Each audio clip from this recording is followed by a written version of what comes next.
c'est l'histoire d'un conflit qui, pendant longtemps, a divisé le monde en deux.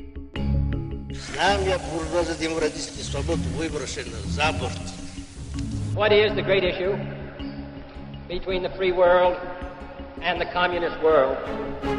Tear down this wall.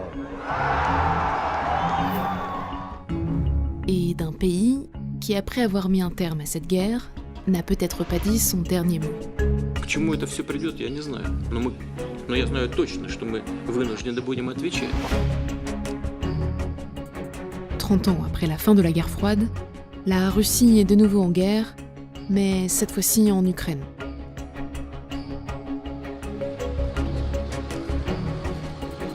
Entre 2014 et 2019, au moins 13 000 personnes sont mortes dans l'est du pays. Et la Crimée n'est plus ukrainienne, mais russe. Depuis la fin de la guerre froide, le fossé entre la Russie et l'Occident n'avait jamais été aussi grand. La question est, comment en est-on arrivé là ?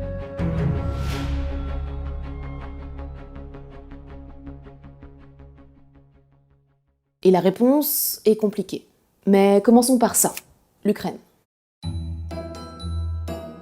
L'Ukraine, c'est très important pour les Russes. C'est le berceau de la civilisation de la Russe de Kiev, autrement dit, un peu l'équivalent des Gaulois pour les Français. Et puis pour beaucoup de Russes, la Russie et l'Ukraine, c'est quasiment la même chose. Il faut dire que depuis 200 ans, les territoires russes et ukrainiens n'ont presque jamais été séparés, sauf aujourd'hui. Mais il y a un endroit en Ukraine auquel les Russes sont particulièrement attachés, la Crimée. La Crimée, c'est cette presqu'île au nord de la mer Noire. Pendant la Seconde Guerre mondiale, la péninsule et son port, Sébastopol, ont notamment eu un rôle stratégique dans l'affrontement avec l'Allemagne. Et jusque dans les années 50, elle appartenait encore entièrement à la Russie. Mais c'est alors qu'intervient Nikita Khrouchtchev. En 1954, le dirigeant soviétique décide d'offrir la Crimée à l'Ukraine. À l'époque, elle est présentée comme un cadeau pour célébrer les 300 ans du traité de Péréaslav, qui unit pour la première fois l'Ukraine à la Russie. Mais bon, dans les faits, ça ne change rien, puisque l'Ukraine n'est alors qu'une des républiques de l'Union des républiques socialistes et soviétiques, et que ses frontières sont purement administratives. La Crimée reste donc soviétique, et le port de Sébastopol continue même d'être administré directement par Moscou. Sauf qu'en 1991, l'URSS s'effondre. La Crimée appartient alors à l'Ukraine. Le problème, c'est que pour beaucoup de Criméens, leur pays, c'est la Russie. 8 habitants sur 10 déclarent que le russe est leur langue maternelle. Selon un sondage, en mai 2013, seulement 15% des habitants se considéraient ukrainiens, contre 40% russes. Et lors d'un référendum sur le rattachement à la Russie lors de la crise ukrainienne, le oui l'a emporté à 97%. Bon, les conditions d'organisation de ce référendum posent problème à plein d'égards, mais même avec un score moins élevé, le oui l'aurait probablement emporté dans tous les cas. Mais il y a 2 autres raisons pour lesquelles l'Ukraine est si importante pour la Russie. D'abord, l'accès à la mer chaude. Car en Russie, il fait souvent froid. Et quand il fait froid, la mer gèle. À Saint-Pétersbourg, Vladivostok ou Kaliningrad par exemple, les ports gèlent en hiver. Il y a bien des brise-glaces, mais pas suffisamment pour pouvoir déplacer beaucoup de navires rapidement. Ce qui, en cas de guerre par exemple, n'est pas idéal. La Russie n'a donc accès aux mers chaudes que par un endroit. Là. Par la mer Noire, qui communique avec la mer Méditerranée, qui, elle-même, communique avec les océans. Or, le port historique de la Russie en mer Noire, c'est Sébastopol. Et puis, il y a tout le reste du territoire ukrainien. Il est stratégique car il se trouve à un endroit vulnérable pour la Russie. Historiquement, c'est de l'ouest que sont venues la plupart des agressions. Pour garantir la sécurité de ses frontières occidentales, Moscou s'est donc employé à construire une zone tampon d'influence et de protection. Mais depuis quelques années, ce n'est plus tout à fait ce que c'était. Alors qu'en 1989, la zone d'influence de Moscou allait jusqu'en Allemagne de l'Est, en 2019, elle n'était plus réduite qu'à ça. Ce qui nous amène à la deuxième raison de l'attitude russe, la désillusion.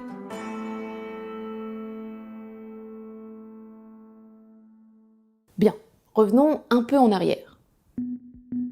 Pendant la seconde moitié du XXe siècle, la Russie, qui est alors l'URSS, c'est ça.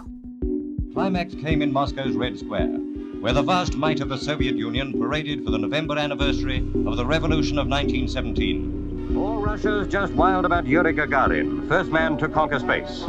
Truman's dramatic announcement that Russia has created an atomic explosion. En dehors des États-Unis, il n'y a tout simplement pas de pays plus puissant au monde. Et puis, Dissident told the crowds in Wenceslas Square today, "We will never return to the old system of totalitarian rule." A historic moment tonight. The Berlin Wall can no longer contain the East German people. Я прекращаю свою деятельность на посту президента СССР.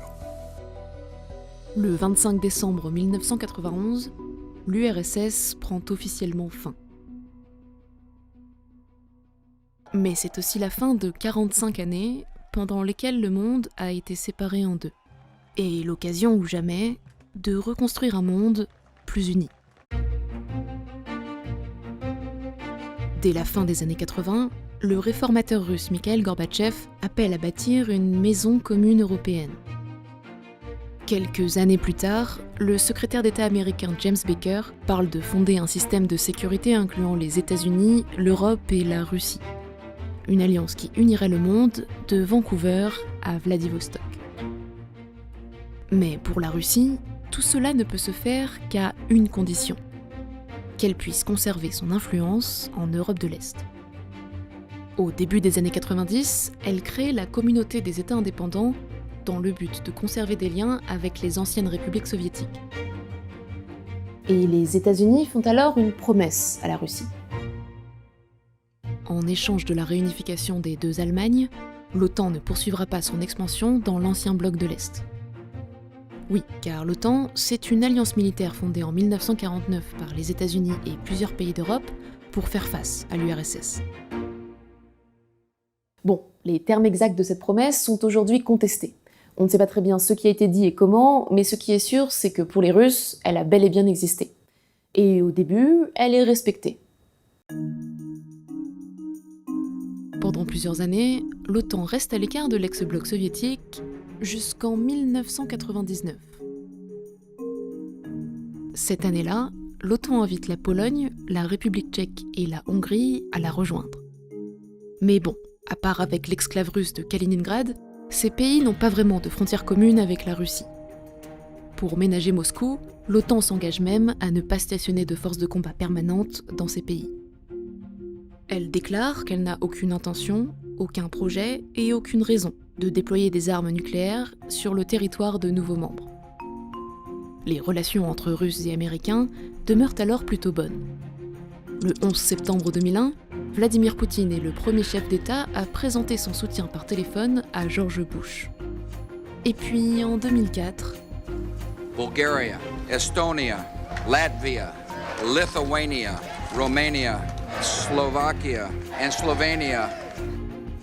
7 anciens pays du bloc de l'Est, dont surtout la Lettonie, l'Estonie et la Lituanie, intègrent l'OTAN. Pour la Russie, c'est une trahison, et la preuve des véritables intentions américaines, l'encercler et la marginaliser sur le plan international. Получается, что НАТО выдвигает свои передовые силы к нашим государственным границам. Le résultat, c'est que la Russie renoue alors avec une vieille obsession, son opposition avec l'Occident. Dans les années 2000, des mouvements politiques pro-occidentaux surgissent dans les anciennes républiques soviétiques. Demonstrators clash with police, with hundreds of thousands protesting the results of the election and calling for a new vote. Et la Russie intervient. Columns of Russian tanks and troops rolled into the American-backed former Soviet Republic of Georgia today. Et puis, en 2013, it has all the signs of a revolution, and it's taking place in Kiev's Independence Square. Alors que la Russie et l'Europe se disputent l'intégration de l'Ukraine à leur union économique respective, un mouvement de protestation pro-européen explose à Kiev, la révolte de Maïdan. En quelques semaines, la révolte provoque la démission du président pro-russe Viktor Yanukovych et l'Ukraine se rapproche dangereusement de l'Occident. Pour Moscou, c'en est trop. Et la suite, désormais, on la connaît.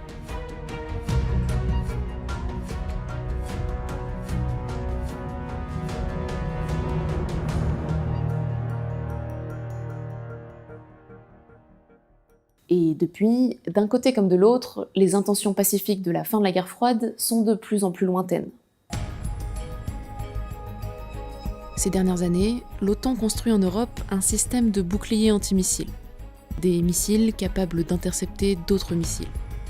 Le premier site a été inauguré en 2016 en Roumanie, et un autre doit voir le jour en Pologne en 2020. Гипотетически мы исходим из того, что когда-то наступит момент, когда возможная угроза со стороны наших ядерных сил будет полностью нейтрализована. Selon les États-Unis, ces missiles ne visent pourtant pas la Russie, mais l'Iran. Ce qui ne convainc pas tout à fait Vladimir Poutine. Где ядерная угроза иранская? Ее нет? К чему это все придет, я не знаю. Но я знаю точно, что мы вынуждены будем отвечать. Bon, faisons le point. En 30 ans, les relations entre la Russie et l'Occident ont basculé, pour atteindre en 2014 un point critique. Mais pendant qu'à l'ouest les choses se tendent, le regard de la Russie s'est progressivement tourné vers l'est. Et vers un pays en particulier, la Chine. En 2008, la Chine est devenue le premier partenaire commercial de la Russie. Depuis, son poids ne cesse d'augmenter. Et pendant ce temps, celui de l'Europe est en baisse. L'Union européenne est toujours la région vers laquelle la Russie exporte le plus, mais pour la première fois, elle n'est plus son principal fournisseur. En 2016, 40% des importations russes venaient des pays membres de l'APEC, la coopération économique pour l'Asie-Pacifique, contre 38% de l'Union européenne. Il faut dire que depuis le conflit en Ukraine, d'importantes sanctions commerciales ont été imposées à la Russie, notamment par les États-Unis, le Japon et surtout tous les pays de l'Union européenne. Pour la Russie, trouver de nouveaux partenaires est donc nécessaire. Et ce qui illustre peut-être le mieux ce changement stratégique, c'est le gaz. Car le gaz russe, ça intéresse beaucoup de gens. Avec plus d'un quart des réserves mondiales sur son territoire, la Russie est l'un des principaux exportateurs mondiaux et le premier fournisseur de l'Union européenne. C'est tellement important pour son économie que la Russie ne peut pas se passer d'en vendre à l'Union européenne et que l'Union européenne ne peut pas se passer d'en acheter à la Russie. Sauf que depuis quelques années, la Russie s'est mise à chercher de nouveaux clients. En 2014, Force de Sibérie, un contrat de 400 milliards de dollars, est signé entre la Chine et la Russie. Il prévoit l'acheminement de 38 milliards de mètres cubes de gaz russe vers la Chine en 30 ans, et la construction d'un gazoduc de 3000 km entre les deux pays. Mais les relations entre les deux nations sont plus que commerciales. Depuis 30 ans, elles se sont de nouveau rapprochées diplomatiquement. Il faut dire que Russes et Chinois ont un point en commun. Ils n'aiment pas trop la domination des Américains. Перешагнула свои национальные границы и, по сути, во всех сферах, и в экономике, и в политике, и в гуманитарной сфере, навязывается другим государствам. Ну, кому это понравится? Кому это понравится? 倡导构建人类命运共同体，促进全球治理体系变革。 Dès 2001, Pékin et Moscou fondent la coopération de Shanghai. Une alliance régionale militaire qui regroupe désormais près de la moitié de la population mondiale. Et son objectif est clair. Œuvrer à la création d'un nouvel ordre mondial plus juste, libéré de toute hégémonie. Mais la coopération de Shanghai n'est pas la seule perspective de la Russie à l'Est. Il en est une qui lui tient particulièrement à cœur, l'Eurasie. L'Eurasie, c'est à la fois l'Europe et l'Asie conçues comme un même ensemble. Et pour la Russie, dont le territoire s'étend sur les deux continents, c'est bien naturel. En 2015, elle crée l'Union économique eurasiatique. Pour l'instant, c'est une union économique et douanière, mais elle aspire à plus. Et depuis quelques années, les ambitions eurasiatiques de la Russie résonnent avec un autre projet chinois.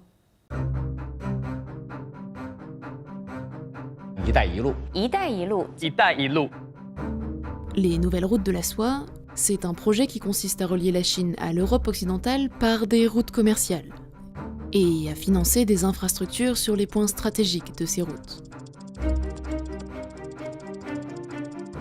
Or, entre la Chine et l'Europe, il y a l'Union économique eurasiatique. En 2015, un accord a été signé pour coordonner les deux projets. Pour la Chine, c'est la garantie que la sécurité de cette route sera assurée par la Russie. Et pour la Russie et les pays d'Asie centrale, ce sont des infrastructures financées par la Chine sur leur territoire. Mais surtout, les nouvelles routes de la soie pourraient faire de l'Eurasie le centre de toutes les attentions géopolitiques. En 1997, dans le Grand Échiquier, Zbigniew Brzezinski, ancien conseiller du président Carter, plaçait déjà l'Eurasie au centre du monde. Selon lui, si une puissance rivale parvenait à s'imposer sur le continent eurasien, elle serait en mesure de renverser l'hégémonie américaine. Sans surprise, Russes et Chinois ont été particulièrement attentifs à cette prophétie. Le problème pour la Russie, c'est que pour l'heure, elle n'est pas tout à fait la mieux placée des deux pour l'incarner. Mais ça, c'est une autre histoire. Merci beaucoup d'avoir regardé cette vidéo. Elle doit beaucoup à Tatiana Katsueva-Jean, qui est chercheuse à l'IFRI et qui m'a très gentiment accordé du temps au moment où je l'écrivais. Donc, encore merci à elle. Sinon, il y aura bientôt un nouvel épisode de MapMonde. D'ici là, on attend vos retours sur cette vidéo, sur cet épisode, et vos suggestions sur les suivants.